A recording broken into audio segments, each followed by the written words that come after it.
어제 말씀에서 하나님은 예레미야를 통해 유다 백성들이 흉내내고 또 쫓아가고 따라가고 섬기는 이방 신들이 나무 토막에 불과할 뿐 아무것도 아니다.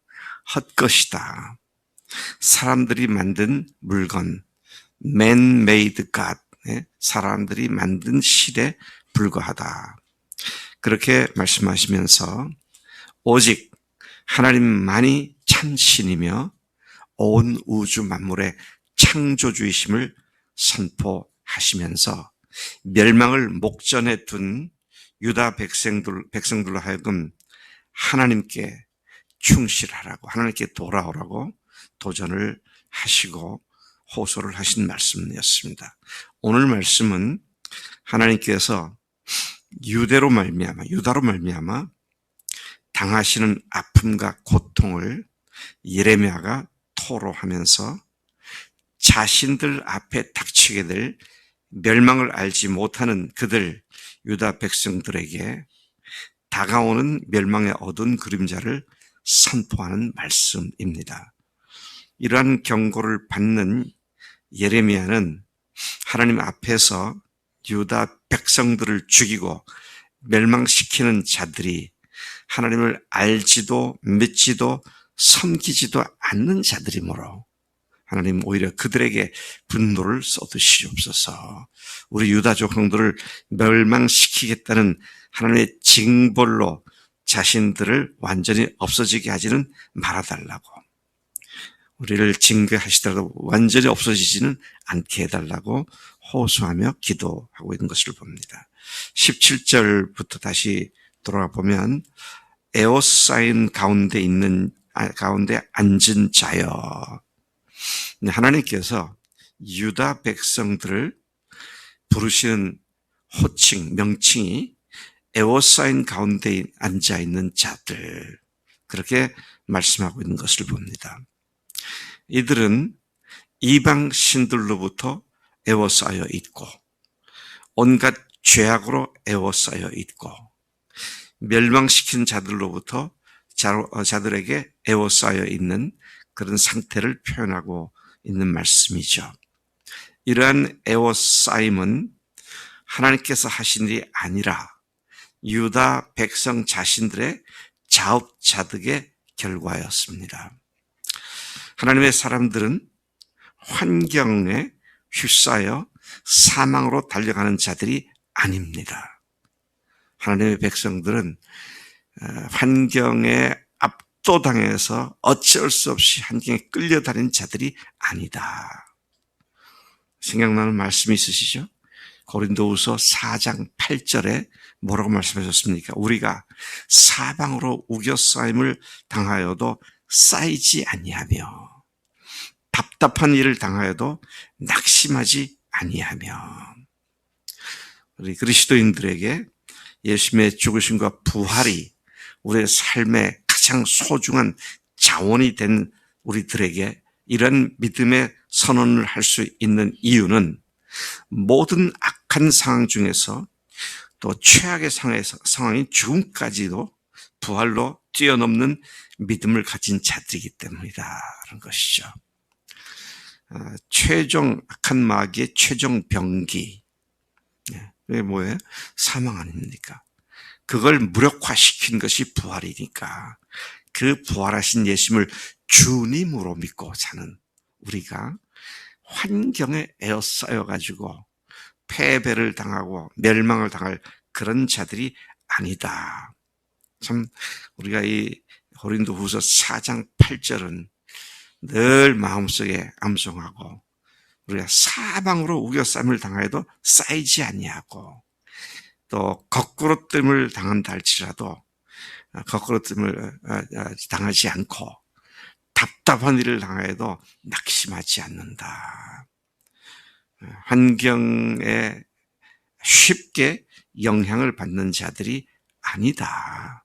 그런 말씀을 선언한 믿음의 고백이 되는 것이죠. 여러분, 사방으로 우겨싸임을 당하여도 쌓이지 않는 믿음의 선언을 하고 계시죠?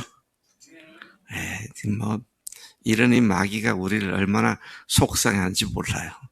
어떻게 위협을 하려고 뭐 이것저것 가지고 꼼짝달싹 못하게 저는 우리를 묶어놓은 것 같은데 저는 묶이지 아니하고 자유롭게 주님 앞에서 믿음으로 선포하고 나가니까 하나님께서 우리를 그렇게 축복하시는 줄로 믿습니다.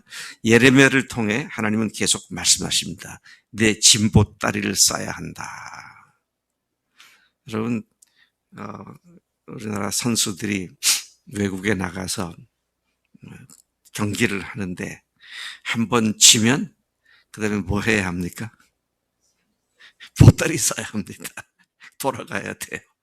그런데 하나님께서 그 이스라엘 백성들 유다를 향해서 네 진보따리 쌓아라. 지금 그렇게 말씀을 하고 계시는 상황이죠. 18절에 보라 내가 이 땅에 사는 너희를 이번에는 내 던질 것이며 그들을 괴롭게 하여 그들의 잘못을 깨닫게 하리라. 하나님께서 때로는 회개치 아니하시면 내 던져버리신다. 괴롭게 하시고 그렇게 해서라도 잘못을 깨닫게 하겠다고 말씀하신 것입니다. 예레미야의 그 고통스러운 상황을 한번 들어보시기 바랍니다. 예레미야가 뭐라고 말합니까? 19절 슬프다 내 상처여 내가 중상을 당하였도다. 그러나 내가 말하노라 이는 참으로 고난이라 내가 참아야 하리로다. 내 장막이 무너지고 나의 모든 줄이 끊어졌으며 내 자녀가 나를 떠나가고 있지 아니하니 내 장막을 세울 자와 내 휘장을 칠 자가 다시 없도다. 그는 풍지박산난 자신의 가정, 자녀들을 잃게 되는 고통스러움, 다시 집을 일으킬 수 없는 완전한 파괴를 고통스러워하며 비명을 지르는 그런 고통을 얘기하고 있습니다. 하나님을 찾지 않는 어리석은 리더들 때문에 멸망당하며 백성들이 모두 흩어져 버렸다고 외치고 있습니다. 저는 이 말씀을 예레미야가 이렇게 고통스럽다라고 생각하다가 문득 하나님이 이렇게 고통을 말씀하시는구나 그런 생각이 너무 마음이 아프더라고요. 인간의 죄악됨과 범죄함 때문에 하나님께서 그것을 중한 상처로 여기시고 고통스러워 하시는 주님의 모습이 오버랩이 되면서 우리가 하나님 앞에 하나님을 기쁘시게 해야 되는데 하나님을 고통스럽게 해서는 아니 되겠다. 한날에 우리 교회의 이름이 뭐예요? 주님의 기쁨이 돼야지. 주님의 기쁨거리가 돼야죠. 김정호 자매 때문에 주님이 기뻐하신 줄로 믿습니다. 예. 이런 고통을 하나님의 입에서 집을 지을 자 없다 그러는데 성전을 다시 건축할 자도 없고 이렇게 멸망되어 버린 그런 모습을 연상하게 됩니다. 22절 예레미야는 북방 곧 바벨론으로부터 몰려오는 거대한 군대들이 크게 떠드는 소리가 들리는데 그들이 말한 내용을 얘기하고 있습니다. 유다 성읍들을 황폐하게 하여 승냥이의 거처가 되게 하리라. 이런 말로 그들이 왁작지껄 떠들고 있는 소리를 듣습니다. 승냥이는 여우과의 작은 개 같은 모양을 한 들짐 등으로서 아마도 우리 한국에는 뭐 없는 걸 알겠습니다. 미국에서 고요테 있죠. 고요테, 카요테. 그런 종류가 아닌가. 개보다는 좀 작고 여우보다는 조금 크고 뭐 그런 짐승을 얘기하는데 그런 들짐승들의 처소가 될 만큼 이스라엘 백성들이 살고 있던 집이 완전히 풍지박산나고 성전까지도 그렇게 파괴되고 몰락을 하게 될 것에 대한 예언을 하고 있는 것이죠. 23절 그는 기도합니다. 여호와여 사람이 가는 길을 자신이 알지 못하며 사람들의 걸음을 지도하는 것 역시 사람에게 있지 않습니다. 참 우리가 조심해야 돼요. 우리가 사람들을 도움말을 주잖아요. 도움말을 주는데 특히 우리가 이 상담한다 할 때 주로 사용하는 것이 psychological principle을 이용하는 거잖아요. 근데 psychological principle들이 심리학적 원리들이 매우 유익한 건 사실이지만 어떻습니까?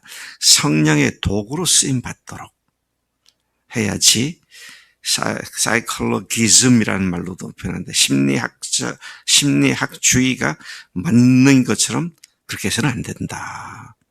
제가 학교 벌써 몇 년 전에 40년 전에 위에서 공부할 때 벌써 그 얘기가 나오더라고요. 사이콜로기즘이라는 표현을 써가지고 심리학주의자들 이런 얘기를 하는데 조심해야 할 아주 좋은 원리입니다. 하나님의 원리죠. 그것도 심리 원리도. 그런데 그것이 하나님께서 역사하시는 통로로 쓰여야지 그것이 맞는 것처럼 그것이 해결해 주는 것처럼 그래서는 아니 되겠다. 그런 생각을 또 하게 된 것입니다. 자, 그것은 뭡니까? 사람에게 있지 않다. 사람을 길을 지도하는 건 사람으로부터 나올 수 있는 것이 아니다. 24절 여호와여 우리를 징계하시되 너그러이 하셔서 우리를 아주 없어지게 하지는 말아 주시옵소서. 나라가 완전히 멸망당할 것이다. 그런 하나님의 경고를 듣고 예레미야가 기도하는 것이 아주 없어지지는 말게 해주세요. 오히려 주를 알지 못하는 이방 사람들과 주의 이름으로 기도하지 아니하는 족속들에게 주의 분노를 부어 주시옵소서. 참 이게 모순된 것처럼 보이는 상황을 놓고 기도하는 겁니다. 하나님의 백성이 잘못했다고 하나님의 백성보다 더 악한 이방 군대들을 가지고 하나님의 백성을 징계하는 것, 이게 페어한가요? 공정한가요? 징계받을 것들이 하나님의 백성을 징계한다. 지금 예레미야의 고통스러운 기도가 이제 이런 의미를 포함하고 있는 거죠. 자, 근데 하나님이 채찍으로 사용하시게 되면 가장 포악한 사람들을 통해서 하나님의 백성이 잘못된 것을 징계하실 수도 있다는 사실을 여기서 주목해 볼 필요가 있습니다. 그래서 그들은 야곱을 씹어 삼켜 멸하고 그의 거처를 황폐하게 하는 자들이니 마땅히 그들에게 주님의 분노를 쏟아 부으심이 마땅합니다. 여러분 아까 그랬죠. 우리를 완전히 없어지지는 않게 해주십시오. 하나님께서 이 기도를 들으셨어요. 이스라엘과 유다가 이 지구상에는 나라 자체가 없었지만 그 후 600여 년 지난 후에 주님께서 그 민족을 통해서 세상에 오셨고 또 그 민족으로부터 시작된 복음이 오늘 우리에게까지 선포되어 전달되고 있는 것을 보면 참으로 놀랍다. 그리고 하나님께서는 그 이스라엘을 1948년에 2000년 만에 다시 세워주셔서 새로운 국가로 현 세계 속에서 우리가 살고 있는 이 시점에 하나님의 역사하심을 보여주는 한 매체로 사용하신다는 생각을 하면 이날 이 예레미야의 기도가 어떻게 응답되었는지를 우리가 다시 추적해 보면서 참 하나님의 사람들의 기도가 너무도 소중하고 중요하다는 사실을 확인하게 됩니다. 하나님 아버지 감사합니다. 저희들이 사방으로 우겨싸임을 당하여도 결코 쌓이지 않는 부활의 믿음으로 우리를 세워주시니 참으로 감사합니다. 죽음까지도 깨트려버린 부활의 권능이 우리에게 있사오니 우리가 그 주님을 우리의 주인으로 모시고 살아가는 자들이오니 주님 늘 죄와 악으로부터 우리를 지켜주시고 승리하는 삶 가운데로 아버지 앞에 날마다 더욱더 가까이 다가가는 매일의 삶이 되도록 인도하신 줄로 믿습니다. 죄를 좋아하는 옛사람은 이미 죽어버렸기에 그렇게 죽은 자로 여기고 예수님과 함께 주님을 위해 사는 자들로 부활로 다시 새로운 사람으로 태어났으니 하나님 이 십자가와 부활로 매일매일의 삶을 승리케 하시고 우겨싸임을 당하지 않고 거꾸로 뜸을 당하지 않고 답답한 일에 쌓이지 않도록 우리를 승리하게 하시는 주님을 찬양합니다. 감사합니다. 예수님의 이름으로 기도로 삼나이다. 아멘.